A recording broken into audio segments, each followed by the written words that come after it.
not mod your Toyota Tacoma if you value these things.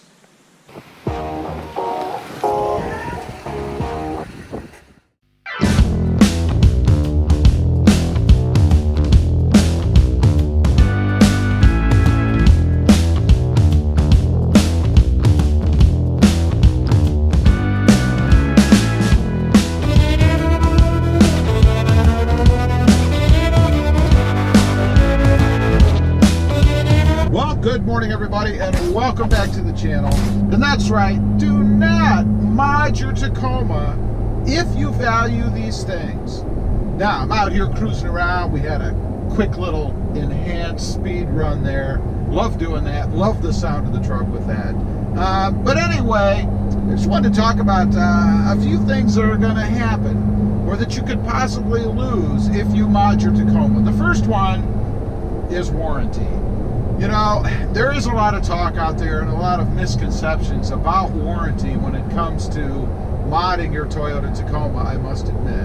And the general rule is that if you have a part fail and something that you did, a mod for example, directly caused the failure of that part, then the dealership or Toyota will probably not cover that part. Doesn't mean they won't, but they certainly have justification not to. So if you value the warranty on your truck, at least don't do any mods that are going to jeopardize that warranty. Now, what I'm talking about is, you know, if, for instance, you wanted to supercharge the truck, which I know this is an extreme case, right? But let's say you did. You put that supercharger on, and then your engine blew up. Chances are, you're probably not going to be covered, especially for something as expensive as that. So just be aware that if you value your warranty, you might want to reconsider doing any mods that could potentially affect it. Next up, comfort. You know, I've experienced this myself. The stock version of the Tacoma is pretty comfortable, I think. You get it, nothing done with it, just has the stock set up. Nice and comfy, nothing weird, nothing strange, no weird bounciness or stiffness or anything like that. But as soon as you change the suspension or even put on bigger tires or different tires, you risk changing the comfort of your truck. And if you value that and it's important to you, then I would suggest that maybe you reconsider, because the Tacoma comes set up pretty well. I mean, it is off-road capable. You're not going to climb mountains with it, but you are going to be able to get off-road, hit the trails, go hunting, do any of that kind of stuff that you might want to do. So you don't really need to change anything. And just beware that if you do, you could be sacrificing some comfort. I've definitely done that in my truck. You could probably see a little bit of firmness, if you will, in the ride of my truck. That's due to the higher suspension, which makes everything stiffer, my particular setup, and also the bigger wheels and tires, or in this case tires that I have on the truck. They provide a stiffer ride, I guess, than what I had with just the regular little dinky OEM all season. So beware of that if that's important to you. Trade-in value. You know, this is seldom talked about, but it's very important. You know, if you're the kind of person that likes a new truck every couple of years and you're going to be trading it in, or even if you're leasing, then you certainly don't want to do a bunch of reversible or irreversible mods to your Tacoma. It's going to lower the value of the truck. I mean, you have to think of it from the dealership's perspective, I guess. I know I said that, right?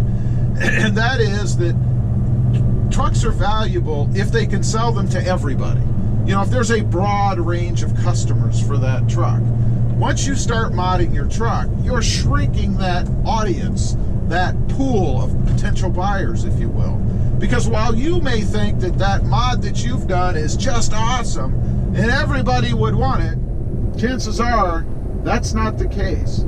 It might be good for you, but it's probably not going to be good for everybody else. And that's going to lower the value of your truck for the dealership, because they're going to have a harder time selling it. They're not going to be able to ask a premium price for that truck because it's not stock anymore.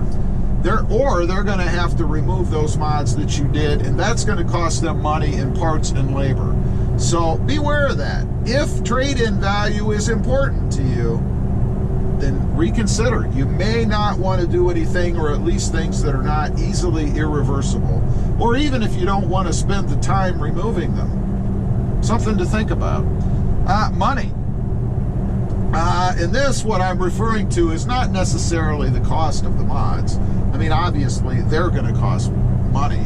But I'm more referring to the installation of them. You know, if you're not handy, or you don't have the time, or you just don't want to, you're going to pay money to have those things installed, right? I mean, the dealership, unless you have it thrown in when you buy the truck, isn't going to do that, whatever it is you want done, for free. They're going to charge you labor to do those mods. So not only do you have to pay for the part, you've got to pay somebody to put it on. I'll give you an example, like an exhaust. You know, a lot of people put the TRD or other exhausts on their trucks, and they're not doing it themselves. They take it to a muffler shop or even to the dealership, and there's a cost in that. You know, it can be as much as $400 or $500 at the dealership, depending on your dealer and where you go. So, if the money that you're going to spend to have other people install your mods is important to you, then I'd probably reconsider. Last up, and this is number 5, your happiness with the truck. Your happiness and satisfaction, if that's important to you. And I don't know many people who would say it isn't. You know, I don't know anybody who goes out there, buys a new truck, and really hopes that they're not going to be happy with it later, right? And what I'm getting at there is that, again, going back to the stock setup, you know, when you drive that truck, hopefully you took a test drive, you got an idea of what it felt like, and it must have been okay, right? Because you bought the truck. You were happy with it. You're satisfied with it. Enough so that you're going to drop, I don't know, 35, 45 grand, whatever it is. So you must have been pretty happy with it, and that must be important, again, as I think it is to all of us. So you have to decide whether or not you're willing to sacrifice some of that satisfaction, potentially, depending on what you do, or happiness that you have with your truck. I'll give you another example, and that's ride quality. You know, when I got this truck, it rode pretty well. It was pretty comfortable, took the bumps well, nice and smooth. I gave up some of that when I changed the suspension and went to the tires, right, or the bigger tires. But for me, it was something that I was willing to give up. I knew that it wasn't going to be the same when I got it, so that little loss of happiness or satisfaction that I have with the truck was outweighed by my want or desire for the setup and the mods that I put on it. Anyway, just wanted to kind of talk about that a little bit. You know, do not mod your Tacoma if you value these things, because some of them you're probably going to lose. Leave a comment, let me know if there's anything that you've done that you regret and that maybe you would change or not even do again. I'd be curious to know. Also, real quick, check out my other channel. It is RobMotive JT, all about my 2020 Jeep Gladiator. Don't forget to click that notification bell so that you don't miss out on any upcoming videos. And do me a favor, smash that subscribe button on the way out. Thanks for watching. Stay safe and satisfied. And we'll see you next time on the web. Have a great day.